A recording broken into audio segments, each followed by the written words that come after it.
नारायण नारायण। आज की बुक है श्री राम नाम।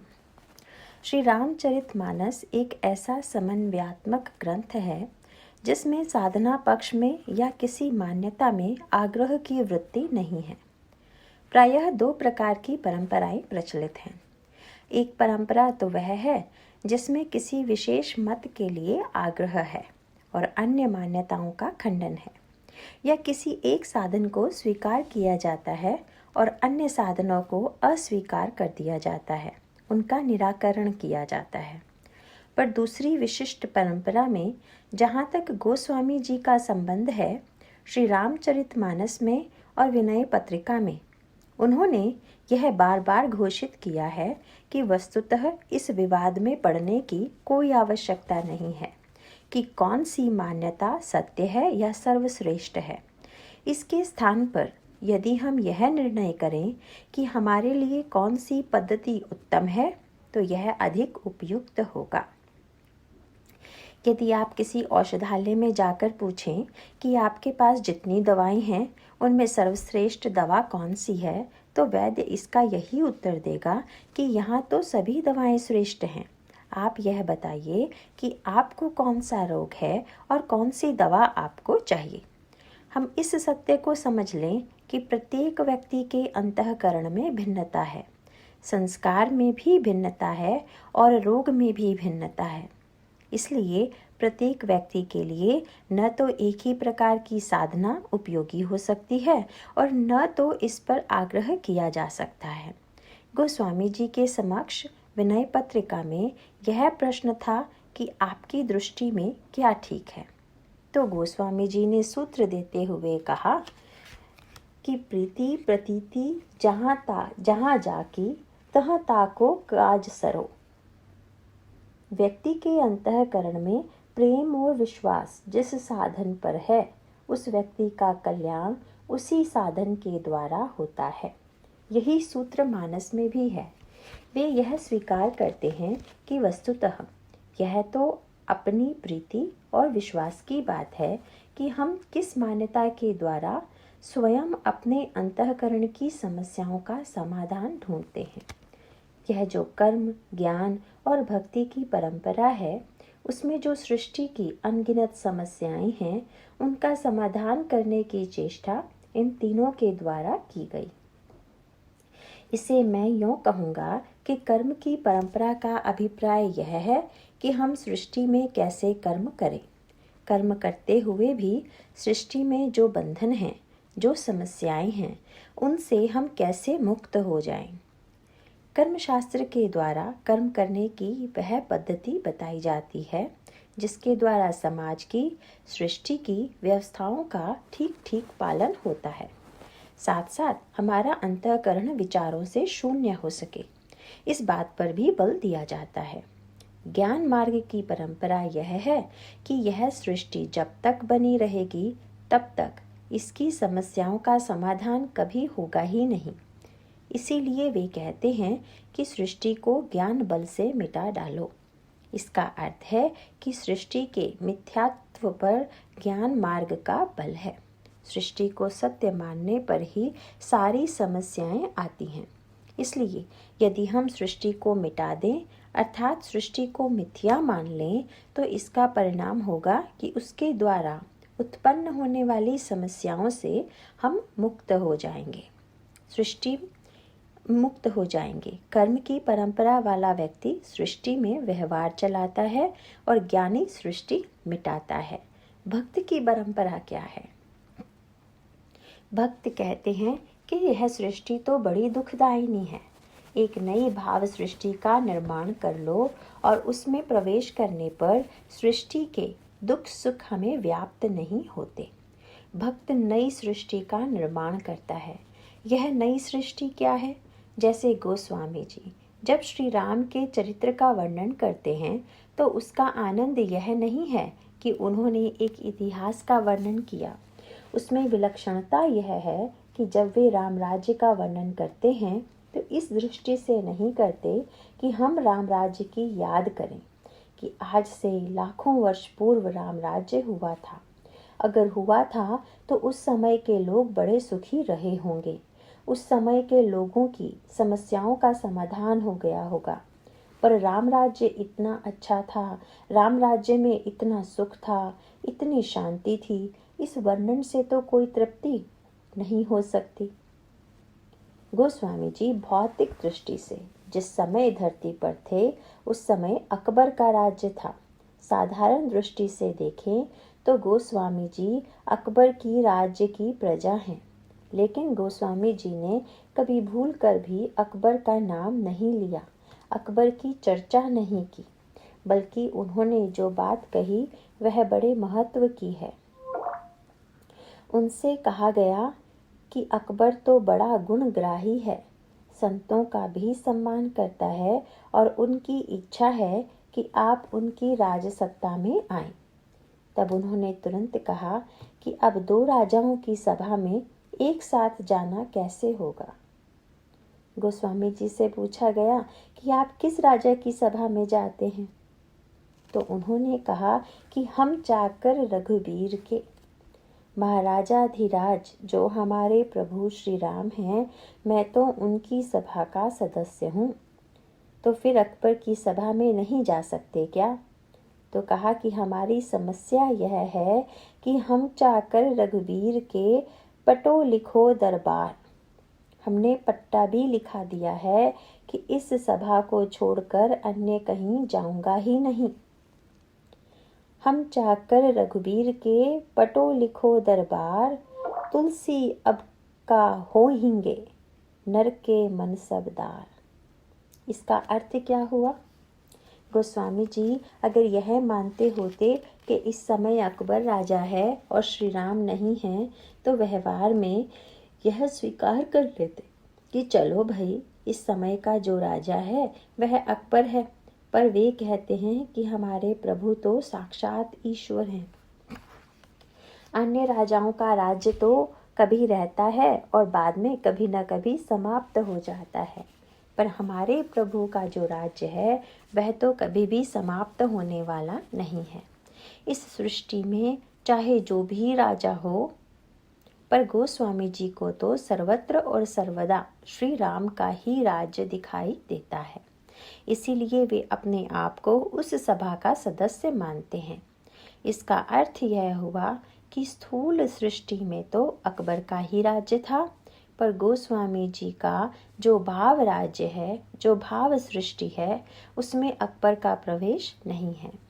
गोस्वामी जी ने भगवान श्री राम की बाल क्रीड़ा का बड़ा सुंदर वर्णन रामचरितमानस में किया। वैसा ही वर्णन कवितावली में भी जब करने लगे तो किसी ने कहा कि एक ही बात बार बार दोहराने में क्या आनंद है। जब आप नया ग्रंथ लिख रहे हैं तो मानो आप कोई नया चरित्र ले लेते या किसी नई घटना का वर्णन करते। आप फिर वही बाल क्रीड़ा का वर्णन कर रहे हैं, श्री राम खेल रहे हैं, वही बाल क्रीड़ा कर रहे हैं। गोस्वामी जी ने कहा कि नहीं, दोनों में एक अंतर है। अयोध्या में श्री राम कहाँ खेल रहे हैं? दशरथ के आंगन में। मंगल भवन अमंगलहारी, द्रवहु सुदशरथ अजिर बिहारी। कवितावली में भी कह रहे हैं कि श्री राम खेल रहे हैं, पर अंतर यह है कि अवधेश के बालक चारि सदा, तुलसी मन मंदिर में बिहरे। अभिप्राय यह है कि जब तक वे दशरथ के मंदिर से हमारे हृदय के मंदिर में नहीं आ जाते, तब तक हमें स्वयं सुखानुभूति नहीं हो सकती। भगवान राम भले ही स्थूल सृष्टि में महाराजा दशरथ के आंगन में खेल रहे हों, पर जब हम और आप अपने अपने अंतःकरण या हृदय के प्रांगण में उनकी क्रीड़ा का साक्षात्कार करेंगे, तब रस में डूब जाएंगे। माताएं जब श्री राम का श्रृंगार देखती हैं तो गोस्वामी जी ने लिखा, निर्कही छवि जनि तृण तोरी। माताएं तिनका तोड़कर श्री राम को देखती हैं। माताओं को लगता है कि कहीं राम को मेरी नज़र ना लग जाए, इसलिए पहले तिनके को देख लेती हैं कि जो कुछ टूटना है वह तिनके में ही टूटे और श्री राम पर कोई बाधा या विपत्ति ना आए। गोस्वामी जी से पूछा गया कि माताएं तो श्री राम को देखकर तिनका तोड़ती हैं, आप श्री राम को देखकर क्या करते हैं? तो गोस्वामी जी तुरंत कहते हैं कि नेव छावरी प्राण करे तुलसी, बलि जाऊं लला इन बोलन की। मैं तो श्री राम की बोली पर अपने प्राण ही निछावर कर देता हूँ, तिनका क्या होगा। इनका सौंदर्य तो ऐसा है कि प्राण को ही तिनका बनाकर फेंक दें, तभी उसकी सार्थकता है। इस तरह से भक्त अपनी बनाई हुई भाव सृष्टि में, अपने अंतर राज्य में भगवान की जिन लीलाओं का साक्षात्कार करता है, उससे वह बहिरंग सृष्टि में रहते हुए भी ईश्वरीय सृष्टि के आनंद का अनुभव करता है, लीला का प्रत्यक्ष दर्शन करता है और स्वयं अपने आप को लीला का एक पात्र बना लेता है। सचमुच श्री रामचरितमानस की सार्थकता भी यही है।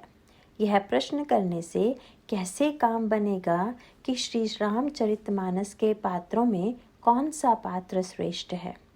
चुनाव तो हमें यह करना है कि स्वयं अपने आप को भी रामायण के उन पात्रों में से कोई पात्र बना लें। यह श्री रामचरितमानस में है, इसमें दिव्य भाव सृष्टि भी है। लक्ष्मण जी निषाद राज के समक्ष सृष्टि के निराकरण की बात भी करते हैं।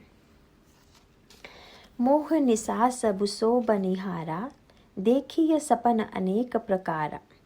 एहि जग जामिनी जागहि जोगी, परमारथी प्रपंच वियोगी। जानई तबहि जीव जग जागा, जब सब विषय विलास विरागा। इसका अभिप्राय यह है कि कभी आपको आवश्यकता है तो सृष्टि का निराकरण भी कर लीजिए, वह भी करना पड़ता है। इसका अभिप्राय यह हुआ कि मृत्यु भी तो सृष्टि से जुड़ी हुई है। मृत्यु के समय आपकी रक्षा तो सृष्टि का निराकरण ही कर सकता है। इसका अभिप्राय है कि सृष्टि के मिथ्यात्व का अगर ज्ञान हो जाए तो भी हम ऐसे अवसर पर अपने को शांत रख सकेंगे। एक अवसर पर सृष्टि के मिथ्यात्व की प्रधानता है, उस समय यही विचार अधिक उपयोगी है, किंतु कभी कभी इसका उपयोग करना ठीक नहीं है। अगर कोई डॉक्टर रोगी को सृष्टि के मिथ्यात्व का उपदेश देने लगे कि शरीर तो नाशवान है, मिथ्या है, तब तो रोगी सोचेगा कि हम कहाँ आ गए। डॉक्टर का कार्य शरीर के मिथ्यात्व पर भाषण देना नहीं है। भले ही शरीर मिथ्या है, पर जब रोगी कोई कष्ट लेकर आया है तो उसके कष्ट का निराकरण होना चाहिए। इसका अर्थ हुआ कि सृष्टि के मिथ्यात्व को भी हर समय दोहराते रहना उपयोगी नहीं है। हमारे एक मित्र ने गृह प्रवेश के दिन एक गायक को बुला लिया और उसने गाना शुरू किया। अरे मन, यह 2 दिन का मेला रहेगा, न कायम ये जग का झमेला रहेगा। उन्होंने कहा कि अच्छा होगा कि आप इसे बंद कर दें। क्या यह सुनने के लिए आपको बुलाया था? इसका अर्थ यह है कि जब उपयुक्त अवसर पर हमें वैराग्य की आवश्यकता हो तो सृष्टि के मिथ्यात्व के द्वारा वह ठीक है। जब हमें वैराग्य से दुख के निराकरण की आवश्यकता है तो सृष्टि के मिथ्यात्व की उपयोगिता है। जब हम मित्रों से व्यवहार करें तो कर्म परंपरा के अनुसार उस समय जिसके साथ जैसा व्यवहार करना चाहिए वैसा करना ठीक है। जब हम व्यवहार करेंगे तो हमें व्यवहार में तो भेद स्वीकार करना पड़ेगा। अभेद तत्व को जानते हुए भी अगर उस अभेद को ही व्यवहार में दोहराने की चेष्टा करें तो संकट होगा।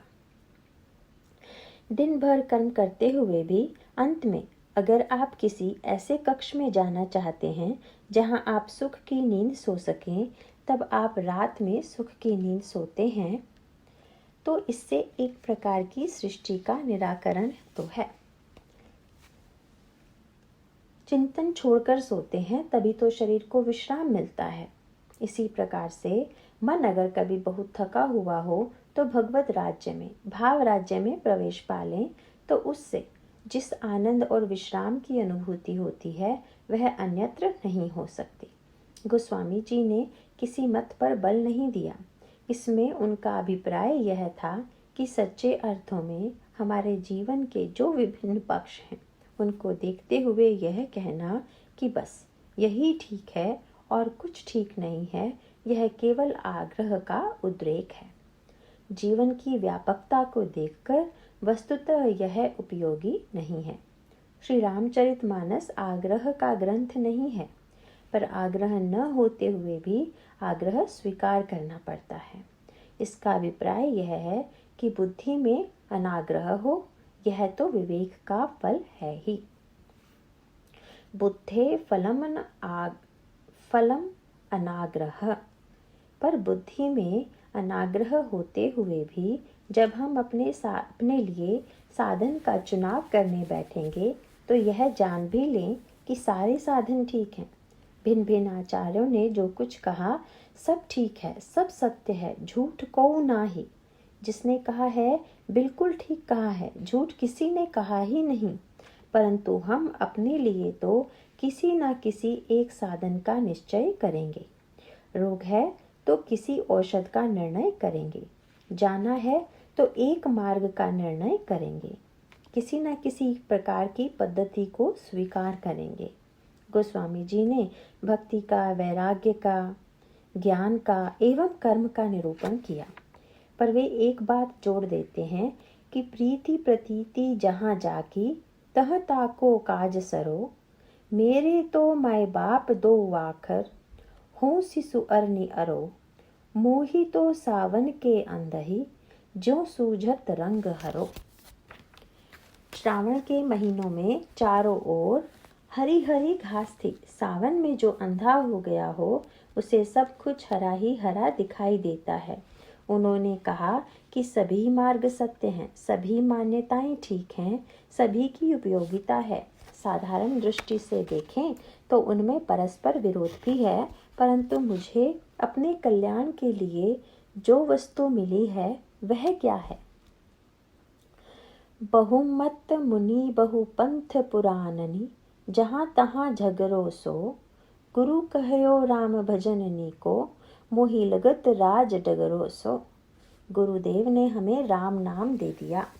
गोस्वामी जी का आग्रह यह है कि संसार का कल्याण विविध साधनों से हो सकता है, परंतु जहाँ तक मेरी व्यक्तिगत अनुभूति का संबंध है, मेरे जीवन में तो भगवान नाम ही सब कुछ है। गोस्वामी जी की बड़ी महिमा बढ़ी, बड़ी पूजा हुई। ऐसी परिस्थिति में लोग उनसे पूछते थे कि बताइए आपकी सिद्धि का रहस्य क्या है। जब वे बताते थे तो लोगों को लगता था कि ये कुछ छिपा रहे हैं। लोग सोचते थे कि न जाने गोस्वामी जी कौन सा मंत्र जपते हैं, कोई बहुत छिपी हुई वस्तु होगी। गोस्वामी जी ने तुरंत कहा, शंकर साखी जो राखी कहो, कछु तो जरी जीह गरो।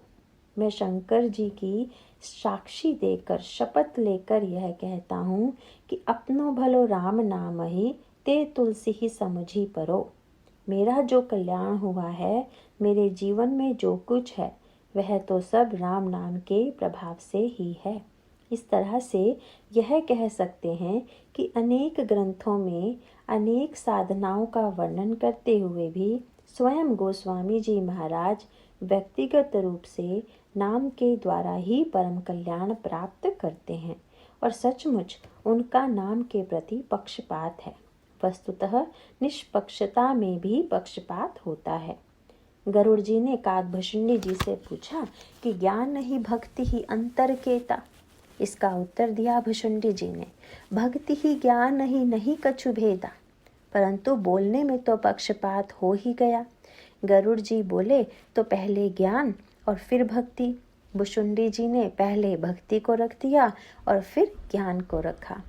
इसका अभिप्राय है कि अपनी साधना में अपने लिए पक्षपात होना शुभ लक्षण है। भगति पक्ष हठ नहीं सठताई। गोस्वामी जी का राम नाम के प्रति पक्षपात कैसे प्रकट हुआ? श्री रामचरितमानस के प्रारंभ में उन्होंने श्री राम के सौंदर्य का भी वर्णन किया। भगवत प्राप्ति के 4 साधन माने जाते हैं, नाम, रूप, लीला और धाम। आप धाम की महिमा में पढ़ेंगे, बहुवों अवधपुरी अति पावनी, सरजु सरी कले कलुष न सहावनी, प्रणवं पुर नर नारी बहोरी, ममता जिन पर प्रभु ही न थोरी। इस प्रकार भगवान के धाम की बड़ी सुंदर वंदना है। भगवान राम के रूप की भी वंदना है। पुनि मन वचन कर्म रघुनायक, चरण कमल बंदौ सब लायक। राजीव नयन धरे धनुषायक, भगत विपति भंजन सुखदायक। और अनेक पंक्तियों में, कम से कम 28 पंक्तियों में उन्होंने भगवान की कथा की महिमा का वर्णन किया है। पर जब नाम की वंदना करने चले तो उनका पक्षपात प्रकट हो गया। नाम की वंदना उन्होंने 2-4 चपाइयों में या 28 चपाइयों में नहीं की, बल्कि पूरे 9 दोहों में वर्णन किया। वस्तुतः पूरे 9 दोहों में नाम की अद्भुत व्याख्या है। नाम की और नाम के स्वरूप की ऐसी विलक्षण महिमा बतलाई गई है कि अगर उसको पढ़ें और उस पर मनन और चिंतन करें तो आपको अद्भुत रस की प्राप्ति होगी, अनुभूति होगी। नाम को उन्होंने कई रूपों में प्रस्तुत किया। एक तो प्रश्न यह था कि नाम किसके लिए है। जिन्होंने जिन पात्रों का चुनाव किया उनके नाम पर आप एक दृष्टि डालिए। भगवान शंकर, गणेश जी और वाल्मीकि जी। पहले दोहे में जब नाम की वंदना की तो इन तीनों का नाम उन्होंने लिया। क्या तात्पर्य था, इस पर विचार करके देखिए। गणेश जी ने कहा, महिमा जासु जान गण राउ, प्रथम पूजियत नाम प्रभाऊ। शंकर जी के लिए कहा कि नाम प्रभाव जान शिवनी को, कालकूट फल दीन अमीको। नाम का प्रभाव भगवान शंकर भली प्रकार जानते हैं, जिन्होंने नाम के प्रभाव से विष को पी लिया। और तीसरा नाम वाल्मीकि जी का लिया, या यूं कह सकते हैं कि स्वयं अपना नाम लिया, क्योंकि वे स्वयं वाल्मीकि के ही अवतार हैं। जान आदि कवि नाम प्रतापु, भयउ शुद्ध करी उल्टा जापू। आदि कवि नाम का प्रताप जानते हैं, उन्होंने उल्टे नाम का जाप किया और उनके जीवन में कल्याण हुआ। वैसे तो आगे चलकर उन्होंने भी कई महापुरुषों का, भक्तों का, आचार्यों का नाम लिया है, पर पहले दोहे के क्रम में उन्होंने इन 3 नामों का स्मरण किया है। इसके पीछे रहस्य क्या है? एक और गणेश जी हैं जो विवेक की पराकाष्ठा हैं, दूसरी ओर वाल्मीकि जी हैं। आज के युग में भी लोगों को यह विश्वास होता है कि वाल्मीकि जी को राम नाम का उपदेश दिए जाने पर भी वे राम नाम का उच्चारण न कर सके। राम तो इतना सीधा सरल शब्द है कि इसके उच्चारण में तो जीवा को घुमाने की भी आवश्यकता नहीं है। गोस्वामी जी यह बताना चाहते हैं कि महान से महत्तम विवेकी के लिए भी नाम परम कल्याणकारी है, और जो अज्ञानी से अज्ञानी, नासमझ से नासमझ व्यक्ति है, उसके लिए भी भगवान का यह नाम उपयोगी है। इन पात्रों के साथ जो कथाएं जुड़ी हुई हैं वे प्रेरक हैं, वे बड़ी समझने योग्य हैं। गरुड़ जी के संदर्भ में जो कथा जुड़ी हुई है, नाम का जो सूक्ष्म तत्व है, उसके लिए गोस्वामी जी ने कहा कि नाम का आश्रय ज्ञानी भी लेता है, कर्मी भी लेता है, और साथ साथ जो शरणागत और दीन जन हैं वे भी उसका आश्रय लेते हैं। नाम का आश्रय लेते हुए भी नाम के प्रति इनके अंतःकरण में जो धारणा होती है उसमें भिन्नता है। ज्ञानी जब नाम लेता है तो किसी और दृष्टि से लेता है, भक्त जब लेता है तो उसकी दृष्टि भिन्न होती है, कर्मी लेता है तो उसका उद्देश्य अलग होता है, और जब शरणागत लेता है तो उसका तात्पर्य अलग होता है। गणेश जी की कथा में तो शुद्ध ज्ञान तत्व है, विवेक है। प्रश्न था कि सर्वप्रथम पूजा किसकी हो। शंकर जी ने निर्णय किया कि जो सारे ब्रह्मांड की परिक्रमा करके सबसे पहले लौट आएगा, उसी देवता की सबसे पहले पूजा होगी। देवता भिन्न भिन्न प्रकार के सद्गुण हैं, क्योंकि देवत्व तो सत्कर्मों के द्वारा ही प्राप्त होता है। देवताओं में प्रथम पूजा का अर्थ यह है कि समस्त सद्गुणों में, सत्कर्मों में हम जीवन में सर्वाधिक महत्व किसको देते हैं। प्रथम पूजा का यही तात्पर्य है। भगवान शंकर परीक्षा ले रहे हैं। सब देवता अपने अपने वाहनों पर बैठकर चल पड़े। गणेश जी भी चल पड़े, लेकिन अन्य देवताओं के वाहन बड़े गतिशील हैं, पर गणेश जी का वाहन तो मूषक है। नारद जी दूसरी ओर से आए, पर अन्य सभी देवताओं ने आंख बचाकर अपनी यात्रा जारी रखी कि इस समय हमको कहाँ फुर्सत है। हम तो इस समय प्रथम पूजा के लिए प्रयत्न कर रहे हैं, फिर इनसे वार्तालाप करें, शिष्टाचार करें, यह कैसे होगा। नारद जी समझ गए कि ये जानबूझकर मुझे नहीं देख रहे हैं। गणेश जी आए तो नारद जी को देखकर वाहन से उतर गए, प्रणाम किया। दोनों में सुंदर प्रश्नोत्तर हुआ। नारद जी ने कहा कि आप गणित से निकालिए कि चूहे पर बैठकर कितने समय में ब्रह्मांड की परिक्रमा होगी। आप क्यों व्यर्थ प्रयास कर रहे हैं। गणेश जी तो विवेक के देवता हैं। उन्होंने बड़ा सुंदर उत्तर दिया कि जो विवेक व्यक्ति को निष्क्रिय बना दे, वह किस काम का। वस्तुतः विवेक या विचार, भावना और क्रिया, इन तीनों में सामंजस्य की आवश्यकता है। विचार में समस्या यह होती है कि विचारवान व्यक्ति सोचता बहुत है पर करता कुछ नहीं। समुद्र मंथन की कथा पर आपने ध्यान दिया, उसमें भी इन तीनों का सामंजस्य है। मंदराचल पर्वत को मथानी बनाया। शब्दों पर ध्यान दें। मंदिर के साथ अचल जुड़ा हुआ है, पर्वत अचल होता है। भगवान ने कितना सुंदर संकेत दिया कि उस अचल को चल बनाओ। मंदराचल पर्वत विचार है। मुदिताम मथय विचार मथानी। विचार स्थिर होना चाहिए, दृढ़ता चाहिए, पर भगवान कहते हैं कि नहीं, यदि विचार जड़ हो गया, गति शून्य हो गया, तो अमृत प्रकट नहीं होगा। अगर अमृत प्रकट करना है तो उसके लिए उस अचल को चल बनाना होगा। विचार में गति होनी चाहिए, मथना भी पड़ेगा, अर्थात मथानी को चलाना भी पड़ेगा। यह है पुरुषार्थ या कर्म। मंदराचल के रूप में विचार की मथानी डालो और फिर उसको मथो। एक और बहुत बढ़िया बात जोड़ दी। मंदराचल पर्वत जब समुद्र में डाला गया तो भार से धंसने लगा। तब भगवान कछुए के रूप में मथानी के नीचे जाकर बैठ गए और पीठ पर मंदराचल संभाल लिया। तब मंथन हुआ। पुरुषार्थ और विचार होते हुए भी जब तक भगवान का आश्रय नहीं होगा, तब तक काम नहीं बनेगा। यह मुख्य बात है। भगवान ऊपर से नहीं दिखाई दे रहे हैं, पर भीतर वे ही आधार के रूप में विराजमान हैं। तीनों का सामंजस्य हो गया, ज्ञान, भक्ति और कर्म का। बहुधा होता यही है कि बहुत कर्म करने वाला व्यक्ति विचार से दूर भाग खड़ा होता है। कभी बहुत विचार करने वाला व्यक्ति कर्म से दूर चला जाता है। कभी विचार करते करते व्यक्ति इतना भाव शून्य हो जाता है कि उसके अंतःकरण में भाव के रस की वृत्ति ही नहीं रह जाती। इन तीनों का सामंजस्य चाहिए। गणेश जी के जीवन में भी ज्ञान, भक्ति एवं कर्म का सामंजस्य है। गणेश जी ने कहा कि इस गणित के द्वारा कि मेरा वाहन धीरे धीरे चलता है, अगर निर्णय करता तो मैं नहीं चल पाता। गणेश जी ने बहुत बढ़िया बात कही कि विश्व की परिक्रमा में प्रथम पूजा जो है वह एक निमित्त है।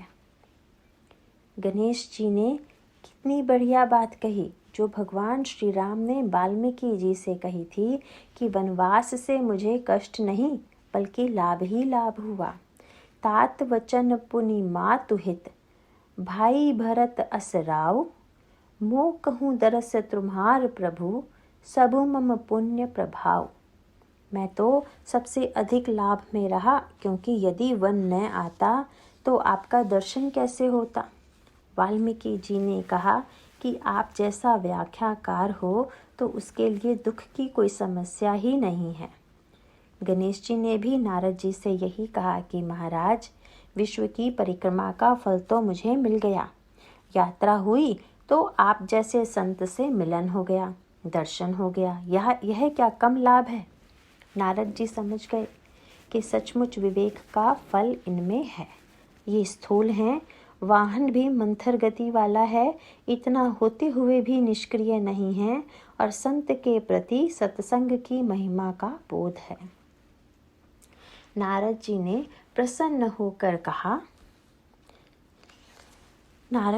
प्रसन्न होकर विवेक से कहा कि आप पृथ्वी पर राम नाम लिखकर उसी की परिक्रमा करके लौट जाइए और जाकर शंकर जी से कह दीजिए कि मैंने ब्रह्मांड की परिक्रमा कर ली। गणेश जी ने वैसा ही किया।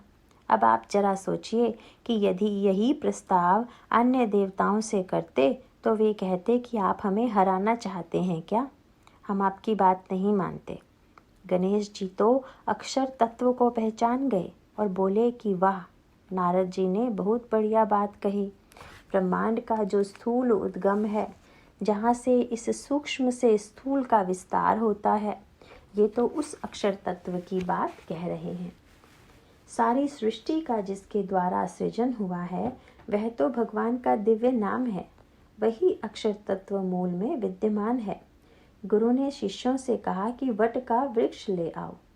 एक शिष्य वट का बीज ले आया और गुरु जी ने उसे हृदय से लगा लिया कि तुमने सही अर्थ लिया है। वट वृक्ष लाने का अर्थ वट वृक्ष को उखाड़ना नहीं है, उसके मूल को, जिससे वृक्ष का सृजन हुआ है, उसी से तात्पर्य है। गणेश जी में विवेक है। राम नाम के पीछे जो मूल तत्व है उसके विषय में गोस्वामी जी कहते हैं, बंदौ नाम राम रघुबर को, हेतु कृसानु भानु हिम कर को, विधि हरि हरमय वेद प्राण सो, अगुण अनुपम गुण निधान सो। जो निर्गुण तत्व है, जो सगुण तत्व है, अग्नि का, सूर्य का एवं चंद्रमा का जो मूल उद्गम है, वही राम नाम है। गणेश जी लौट कर आए तो शंकर जी ने हृदय से लगा लिया और बोले कि तुम्हारा हमारा पिता पुत्र का नाता तो बहुत दिन से है, पर मेरे वाक्य का सही अर्थ तो अब तुमने ग्रहण किया है।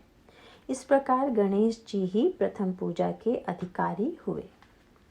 यह भी कथा जुड़ी हुई है कि परिक्रमा में देवताओं को यह भी आश्चर्य हुआ कि वे जहाँ पहुँचते थे वहाँ उनको गणेश जी के चूहे का निशान आगे दिखाई पड़ता था।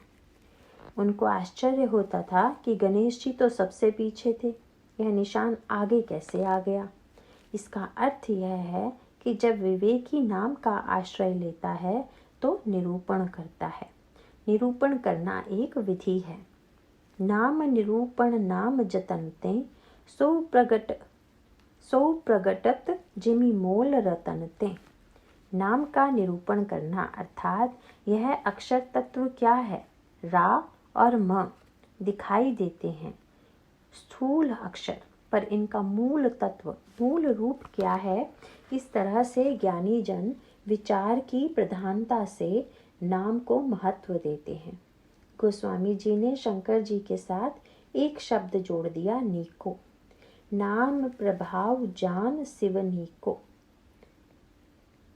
शंकर जी ने नाम का प्रभाव जैसा जाना वैसा किसी ने नहीं जाना। क्यों? गणेश जी के संदर्भ में तो नाम की परिक्रमा की गई। ऐसा भी हो सकता था कि यह परिक्रमा ब्रह्मांड की परिक्रमा नहीं मानी जाएगी, तो इससे उनकी हानि क्या थी। वे तो पहले भी प्रथम आने वाले नहीं थे। पर शंकर जी की परीक्षा क्या है? नाम की महिमा के लिए गोस्वामी जी कहते हैं, कालकूट फलुदीन अमेको। समुद्र मंथन में जब विष निकला तो भगवान ने कहा कि शंकर जी को पिलाओ। नारद ने भगवान की बड़ी आलोचना की कि जब लक्ष्मी जी निकली तो स्वयं ले ली, मणि निकला तो स्वयं पहन लिया, और जब विष निकला तो शंकर जी के पास भेज दिया। तुम कितने स्वार्थी हो, कितने कपटी हो तुम। असुर सुरा विष शंकर ही आपुरमा मणि चारु, स्वार्थ साधक कुटिल तुम सदा कपट व्यवहारो। सोचिए भगवान ने ऐसा क्यों किया। लगता तो यही है कि भगवान का अन्याय है। पर किसी ने भगवान से इसका रहस्य पूछा कि आप शंकर जी के पास विष क्यों भेज रहे हैं। भगवान बोले कि भाई, इसके पहले एक बार मंथन और हुआ था, और उस मंथन में जो अमृत निकला उस अमृत को शंकर जी अकेले पी गए थे। अब तो यही ठीक रहेगा कि जब अकेले अमृत पी गए थे तो अब अकेले विष भी पिए। कौन सा मंथन? कहा गया कि पहले वेद समुद्र का मंथन हुआ था। उसमें से राम नाम का अमृत निकला था। ब्रह्माबोधि समुद्भवम कलिमल प्रध्वंसनम चाव्ययम। और जो ही वेद समुद्र का मंथन किया गया उसमें से राम नाम का अमृत निकला। इसका अर्थ है कि वेदों का भी सार राम नाम है। इन वेदों के सार रूप 2 अक्षरों को देख करके अनेकों को यह तत्व दृष्टि महत्वपूर्ण नहीं लगी। इतने मंत्र इतने ग्रंथों में हैं, उन मंत्रों के स्थान पर केवल 2 अक्षर रा और म बहुत कम लगते हैं। शंकर जी बड़े प्रसन्न हुए और उन्होंने देखा कि इसकी ओर किसी का इतना आकर्षण नहीं हो रहा है। जो मंत्रों के बहुत विस्तार में विश्वास करते हैं उनको इस छोटे से राम नाम में ऐसा लगता है कि इससे क्या होगा। लोग महात्माओं के पास जाते हैं, अगर वे बता दें कि आप योग साधना कीजिए तो कहते हैं कि यह तो बड़ा कठिन बता रहे हैं, और यदि यह कह दिया जाए कि राम नाम लीजिए तो कहते हैं कि यह तो हम पहले से ही जानते हैं, आपने नया क्या बताया। इसका अर्थ यह हुआ कि नाम की लघुता देखकर उसके प्रति दूसरों में आकर्षण नहीं हुआ। लेकिन शंकर जी जानते थे कि समुद्र चाहे जितना विशाल हो पर अमृत तो एक कलश में आया हुआ था। उसी प्रकार वेदों का सार तो राम नाम है। इसीलिए गोस्वामी जी ने कहा कि ब्रह्माबोधि समुद्भवम कलिमल प्रध्वंसनम चाव्ययम श्रीमच्छंभु मुखेन्दु सुंदर वरे संशोभितम सर्वदा संसार रामय भेषजम सुखकरम श्री जानकी जीवनम धन्यास्ते कृतिनः पिबन्ति सततम श्री नाम नाम मृतम। भगवान विष्णु ने कहा कि यह अन्याय नहीं है, वे समझ जाएंगे कि उनके पास मैंने क्यों भेजा है।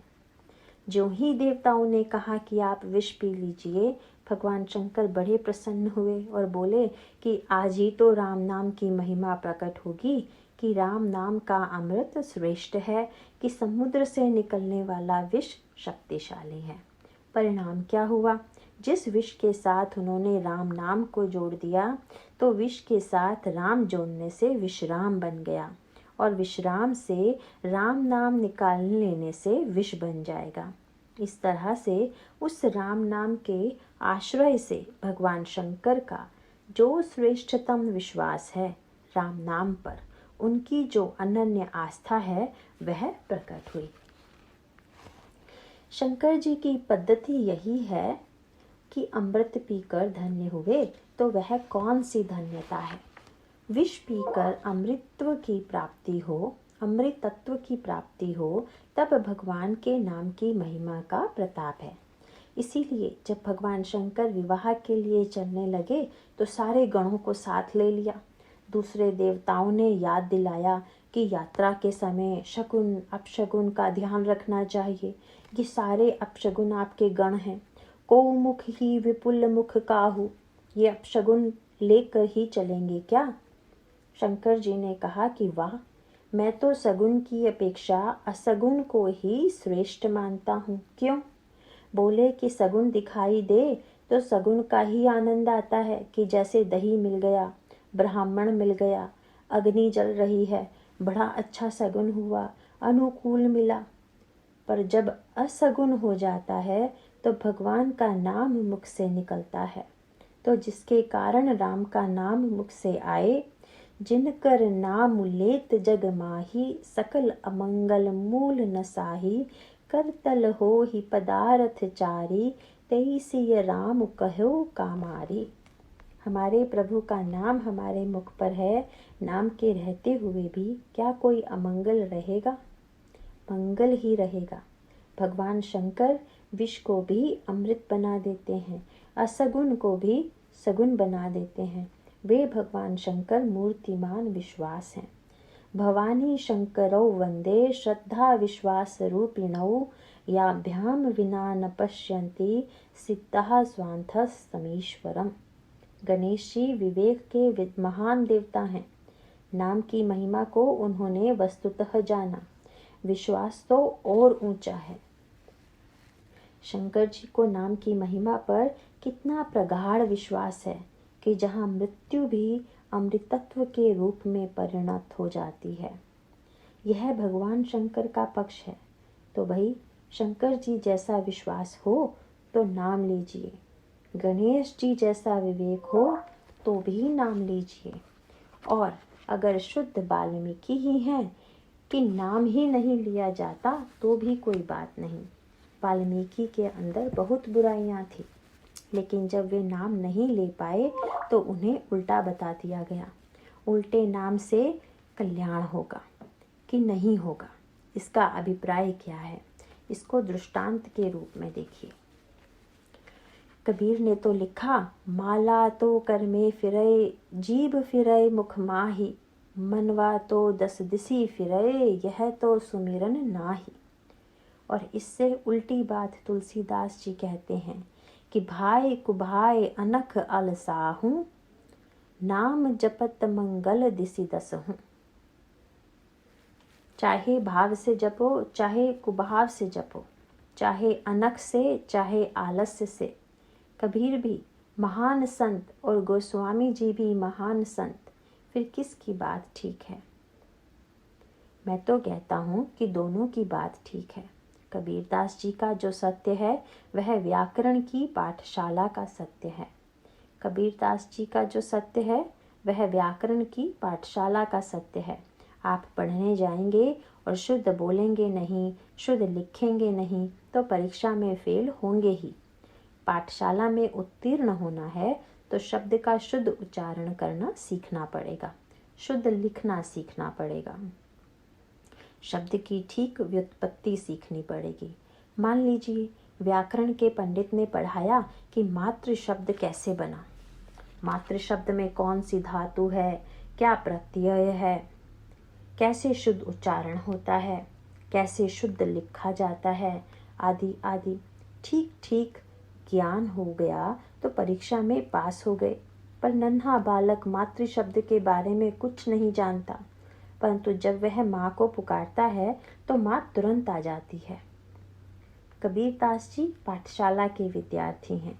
वे सावधान करते हैं कि विधि से जप करो, एकाग्र मन से जप करो, पर तुलसीदास जी कहते हैं कि मैं वह नहीं हूँ। बच्चे तो बिल्कुल तोतली बोली में बोलते हैं, अशुद्ध बोलते हैं, लेकिन माँ तो बुलाने पर तुरंत दौड़ी चली आती है। गोस्वामी जी से पूछा गया कि आपकी दृष्टि में नाम क्या है? कोई कहता है अक्षर तत्व है, कोई कहता है यह भगवान का दिव्य नाम है। क्या सुंदर उत्तर गोस्वामी जी देते हैं। मेरे तो माए बाप दो आखर, हूँ शिशु अरनी अरो। राम नाम मेरे लिए कोई मंत्र नहीं है, मेरे लिए यह कोई विचार तत्व नहीं है। रा और म मेरे लिए माता और पिता हैं, और मैं एक बालक हूँ जो उनको पुकार रहा हूँ। इसका अर्थ यह हुआ कि बालक का सत्य बिल्कुल ठीक है। क्या बालक यह सोचेगा कि पहले उठकर नहा लें फिर माँ शब्द का उच्चारण करें? बालक यदि गंदगी में पड़ा हो तो क्या यह विचार करेगा कि गंदगी में माँ का नाम नहीं लेना चाहिए? नींद में भरा है, गंदगी में पड़ा है, माँ को पुकारता है, और कैसी उसकी पुकार है कि सुनते ही माँ दौड़ कर आती है और उसे गोद में ले लेती है। यदि माँ के आने में देर हो तो बालक गुस्सा भी करता है, लेकिन फिर भी माँ उसे प्यार ही करती है। वाल्मीकि का नाम लेने में मूल अभिप्राय यह है कि अगर हम इतने असमर्थ हैं कि नाम का शुद्ध उच्चारण भी न कर सकें तो भी प्रभु उसे सुन सकते हैं। श्री उड़िया बाबा महाराज एक संस्मरण सुनाया करते थे कि उड़ीसा में किसी भक्त ने दीक्षा ली। वह पढ़ा लिखा कम था। मंत्र जो बताया गया उसका शुद्ध उच्चारण नहीं कर सका। अशुद्ध मंत्र ही रटना प्रारंभ किया। वह अशुद्ध मंत्र का ही जाप करने लगा। मंत्र देवी का था। देवी प्रकट हो गई और उसको एक थप्पड़ लगाया कि अरे, मंत्र का शुद्ध उच्चारण तो कर, तू क्या उल्टा मंत्र बोल रहा है। उस भक्त ने माँ के चरण पकड़ लिए और कहा कि माँ, मैं आपकी और सब बात मानूंगा, पर आप जो यह कह रही हैं कि शुद्ध मंत्र का उच्चारण करो, यह मैं नहीं करूँगा। क्यों? कहा कि जिस अशुद्ध मंत्र के प्रभाव से आपको आना पड़ा, इससे बढ़िया मंत्र मुझे नहीं चाहिए। शुद्ध मंत्र का जप करने वाले तो बहुत हैं। इसका तात्पर्य यह है कि यह नाम साधना इतनी अद्भुत है, इतनी विलक्षण है कि चाहे विचार की दृष्टि से, चाहे विश्वास की दृष्टि से, और चाहे बिल्कुल नन्हे बालक की तरह जब हमारे अंतःकरण में राम नाम की स्मृति आती है, तब उससे दिव्य रस और दिव्य भावना का संचार होता है। राम की महिमा तो अनंत है। जासु नाम भव भेषज हरण घोर त्रयसूल, सो कृपाल मोहितो पर सदा रहो अनुकूल। बोलिए सियावर रामचंद्र की जय।